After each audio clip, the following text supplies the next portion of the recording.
Assalamualaikum warahmatullahi wabarakatuh. Halo semua. Pertemuan kali ini kita akan membahas mengenai sistem periodik unsur, penentuan golongan dan periode.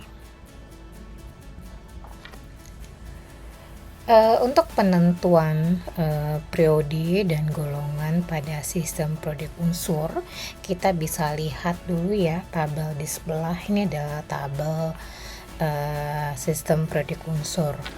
Nah, pada tabel ini sistem periodik unsur itu terbagi akan golongan ya. Ada yang dinamakan yang golongan dan ada yang dinamakan dengan periode. Golongan itu adalah yang berupa lajur vertikal ya, seperti ini ya. Dari atas ke bawah itu dinamakan dengan golongan ya. Sedangkan periode itu berupa lajur horizontal dari kiri ke kanan, itu namanya periode. Periode 1, periode 2 ya, periode 3, periode 4 dan seterusnya. Nah, untuk golongan pada tabel sistem periodik itu terbagi akan golongan A atau disebut juga dengan unsur utama. Golongan A itu terdiri dari golongan 1A ya, yang di sini itu ada hidrogen ya, ada litium, ada natrium, ada kalium dan sebagainya. Kemudian ada golongan 2A, golongan logam alkali tanah ya, ada Be, Mg, Ca dan seterusnya. Kemudian golongan 3A sampai ke golongan 8A. Nah, itu semua disebut dengan unsur utama ya atau golongan utama. Dan kemudian itu adalah golongan B atau disebut sebagai unsur transisi. Nah, pada tabel sistem periodik golongan B itu terdiri dari golongan 3B ya, mulai dari sini ya. Mulai dari golongan 3B berarti di periode 4, kemudian golongan 4B, golongan 5B, 6B, 7B, 8B sampai ke 2B. Nah, selain itu juga ada logam transisi dalam yang terdiri dari lantanida dan aktinida yang dinamakan dengan unsur transisi dalam. Nah, untuk menentukan golongan suatu atom itu ditunjukkan dengan melalui kulit atau subkulit yang ditempati oleh elektron valensinya. Elektron valensi itu adalah elektron terakhir yang menempati subkulit atau kulit atom, atau juga bisa dikatakan dengan elektron terluar. Nah, jadi untuk menentukan golongan itu sama dengan jumlah dari elektron valensi atau elektron terluar dari atom tersebut. Nah, sedangkan untuk menentukan periode suatu unsur, kita bisa melihat dari jumlah kulit atom yang ditempati oleh elektron ya, atau jumlah kulit yang terisi. Nah, itu disebut dengan periode. Nah, kemudian kita lihat di sini ya, kalau pada tabel sistem periodik itu juga terbagi dengan blok-blok ya, ada blok S, blok P, dan blok D. Blok S dikatakan unsurnya itu masuk ke blok S jika berakhir di subkulit S. Sedangkan blok P ya jika berakhir di subkulit S dan P, dan blok D jika berakhir di subkulit S dan D. Nah, untuk blok S itu golongan 1A dan 2A. Nah, ini dikatakan sebagai blok S. Dengan blok P itu 3A sampai 8A. Ini blok P ya, dari sini ke sini. Nah, kalau blok D itu dari golongan 3B sampai ke golongan 2B. Nah, ini disebut dengan blok D. Jadi di sini juga terbagi akan blok-blok untuk memudahkan melihat ya letak unsur. Nah, kita lihat salah satu contoh untuk menentukan konfigurasi ya, untuk menentukan golongan dan periode dari suatu unsur. Sini diketahui litium dengan nomor atom 3. Nah, untuk menentukan golongan dan periode, kita harus membuat konfigurasi ya, konfigurasi elektronnya terlebih dahulu. Ini dengan model Borns ya. Jika nomor atomnya 3, berarti konfigurasinya 2 dan 1. Nah, 1 di sini disebut sebagai elektron valensi atau elektron terluar ya, yang letaknya di luar, yang paling luar gitu.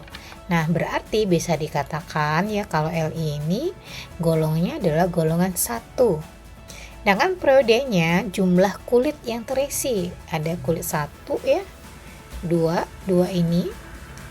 Pengisian pertama ini ada di kulit 1, pengisian terakhir di kulit 2, berarti periodenya ada 2. Nah, jadi bisa dikatakan kalau Li berada di golongan 1 dan periode 2. Golongan 1 apa? 1A ya. Karena kita ketahui ya kalau lithium itu berada di 1A. Dan itu dikarenakan ya kalau membuat konfigurasi elektron menggunakan model Born ini, itu kita belum bisa menentukan apakah si unsur itu berada pada golongan A atau B gitu. Kita cuma bisa tahu kalau si unsur tersebut berada pada golongan 1, 2, 3 atau seterusnya. Nah, untuk mengetahui unsur itu berada pada golongan A atau B itu bisa lebih memudahkan menggunakan konfigurasi subkulit ya. Nih cara konfigurasi subkulit. Setelah ini kita akan melihat contohnya. Nah, sekarang kita lihat yang kedua ya, itu menentukan golongan dan periode suatu atom dengan menggunakan konfigurasi subkulit. Nah, jika menggunakan konfigurasi subkulit ini, itu kita bisa langsung tahu ya kalau si unsur itu berada pada golongan A, golongan B, atau golongan unsur transisi dalam. Nah, di sini ada beberapa hal ya yang harus kita ketahui terlebih dahulu, ada ketentuannya. Yang pertama, jika elektron valensinya berada pada subkulit S atau P, nah berarti si unsur berada pada golongan A atau bisa dikatakan sebagai unsur utama ya, 1A sampai 8A ya. Kemudian jika elektron valensinya pada subkulit D, berarti si unsur berada pada golongan B atau unsur transisi. Dan jika elektron valensinya berada pada subkulit F, berarti unsur berada pada bagian unsur transisi dalam ya, atau disebut dengan golongan lantanida dan aktinida. Nah, kita lihat di sini, ini adalah nama lain dari nomor golongan ya. Jika golongan 1A itu namanya adalah alkali ya, golongan 2A itu alkali tanah, golongan 3 boron, dan seterusnya sampai ke golongan 8A itu dinamakan dengan golongan gas mulia. Nah, kita lihat contoh ya. Tentukan letak golongan dan periode dari magnesium Mg yang bernomor atom 12. Nah, kita lihat di sini. Untuk menentukan golongan dan periode, terlebih dahulu kita harus menentukan konfigurasi dari si unsur. Penentuan konfigurasi dari si unsur dengan melihat nomor atomnya ya. Jika nomor atomnya 12 ya, berarti kita susun sesuai dengan jumlah atomnya ini sama dengan jumlah elektronnya. Nah, di sini kita menggunakan konfigurasi subkulit. 1s2, 2s2, 2p6 dan 3s2. Nah, di sini elektron valensi atau elektron ya di kulit terluarnya berada pada subkulit S ya di sini. Artinya Mg berada di golongan A. Ya, jadi jika berakhir di subkulit S atau P, berarti unsur berada pada golongan A. Nah, kemudian kita lihat banyaknya elektron valensi pada subkulit S itu adalah 2. Ya, ini 2. Berarti Mg berada pada golongan 2A. Nah, sekarang kita menentukan periodenya. Untuk menentukan periode itu dengan cara melihat ya jumlah kulit yang terisi atau kulit yang terbesar. Kita lihat di sini, ini kulit 1 ya, ini kulit 2 ya, ini kulit 3. Berarti periode Mg adalah periode 3 ya. Nah, jadi bisa disimpulkan kalau Mg itu berada di golongan 2A dan periode 3. Nah, kemudian seterusnya kita menentukan elektron valensi pada subkulit D. Nah, di sini untuk menentukan elektron valensi pada subkulit D, ada berapa ketentuan ya yang harus kita ketahui. Yang pertama, jika X tambah Z-nya adalah 8, 9, dan 10, berarti seunsur berada pada golongan 8B. X tambah Z, X ini adalah jumlah elektron dari subkulit S, sedangkan Z adalah jumlah elektron di subkulit D. Nah, jadi jika si unsur mempunyai elektron valensi yang berakhir di subkulit S dan subkulit D, berarti si unsur berada atau terletak pada golongan B.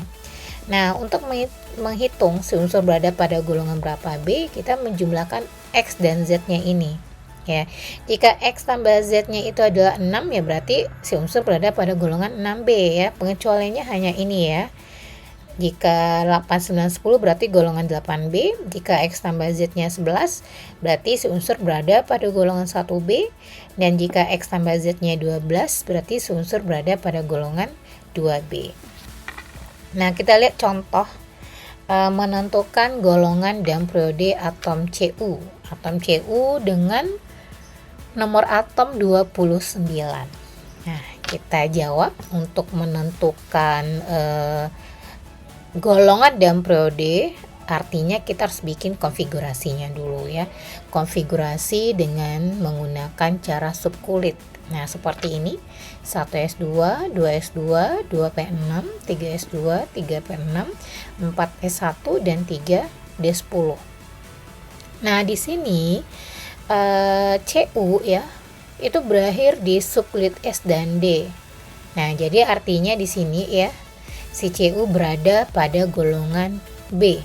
Berapa B? Kita jumlahkan elektron di S dan D-nya. 1 tambah 10, 11.